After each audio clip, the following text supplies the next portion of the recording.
Bismillahirrahmanirrahim. Assalamualaikum warahmatullahi wabarakatuh. Alhamdulillah, hari ini saya sambung lagi perkongsian tentang matematik.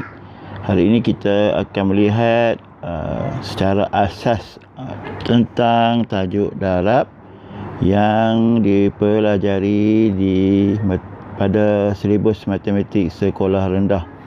Baik, darab secara umumnya akan dipelajari bermula dengan pembelajaran sifir di tahun 2 sehinggalah tahun 6. Baik, terdapat dua konsep ataupun kemahiran yang perlu dipelajari oleh pelajar sekolah rendah, iaitu pertama ialah darab 1 digit dan kedua darab 2 digit. Itu sahaja kemahiran yang perlu dan konsep darab yang perlu dikuasai oleh murid-murid sekolah rendah.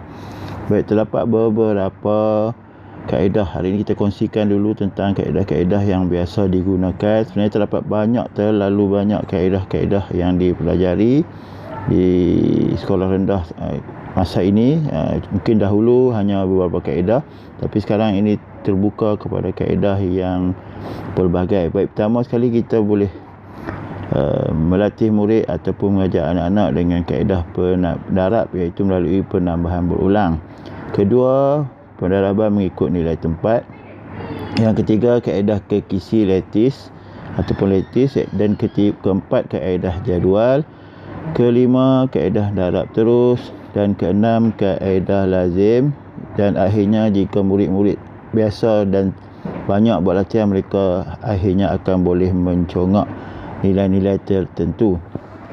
Baik, kaedah yang saya tunjukkan adalah boleh kita lihat di bawah, iaitu yang pertama yang kita tuliskan nombor 1, iaitu kaedah penambahan berulang, iaitu soalan di sini adalah 3 darab 12.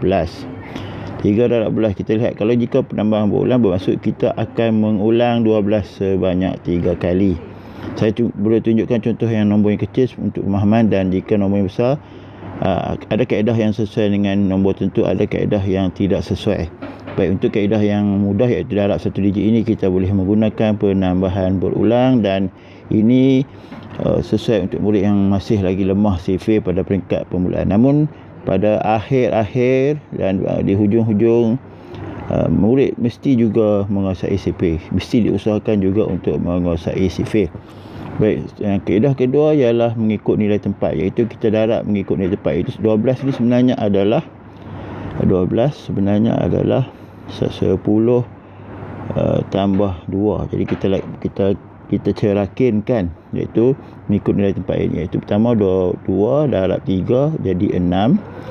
Kita tuliskan 6. Dan akhirnya 10, iaitu 10 di sini di dalam contoh 2 ini darab dengan 3. Jadi 10 darab 3 akan jadi 30 di bawah, dan kita tambahkan dengan 6 yang di atas tadi. Jawapannya juga 36, seperti juga penambahan berulang tadi.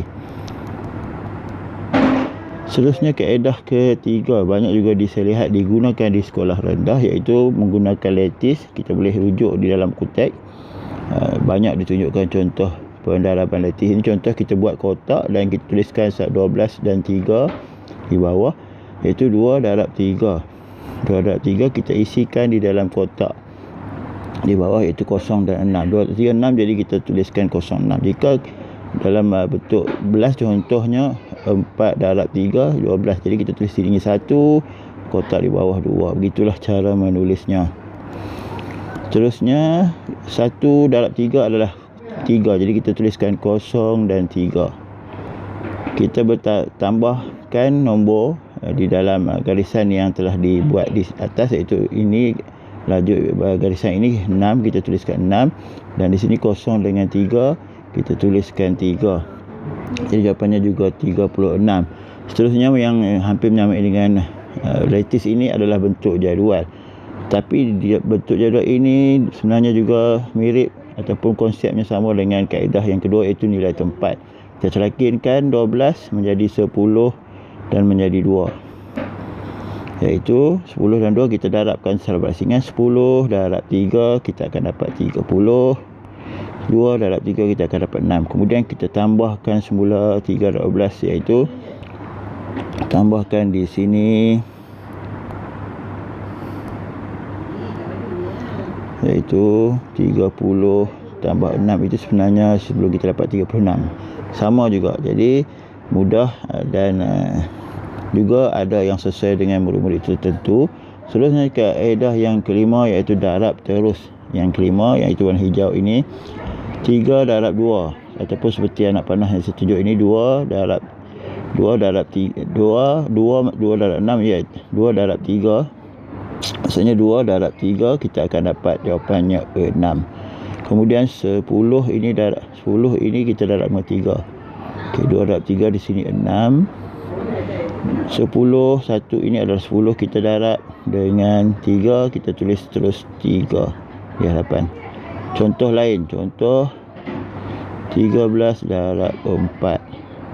4 darab 3, 12. Jadi letakkan 2 di sini, hujung sini, dan 1 kita letakkan di atas.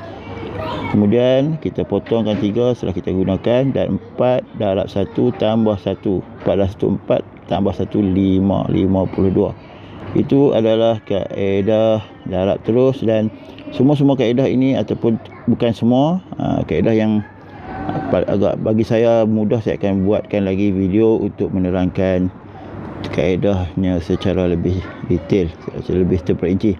Lihat kaedah yang ke-6, iaitu bentuk lazim. Ini adalah kaedah yang paling baik dan paling sempurna sebenarnya. Namun sekarang kita didedahkan dengan berbagai kaedah kerana untuk menangani kelemahan murid. Namun sebenarnya kaedah ini adalah kaedah yang telah dihasilkan dan dibina dengan sempurna sebenarnya, dan paling ringkas dan mudah untuk difahami, namun memerlukan latihan dan kerajinan, serta jika murid bersungguh-sungguh untuk menghafal kaedah ini adalah kaedah yang terbaik, iaitu 2 darab 3 kita letakkan di bawah ini 6. Kemudian kita potong 2 setelah kita gunakan. Kemudian 3 darab 1 kita dapat 3.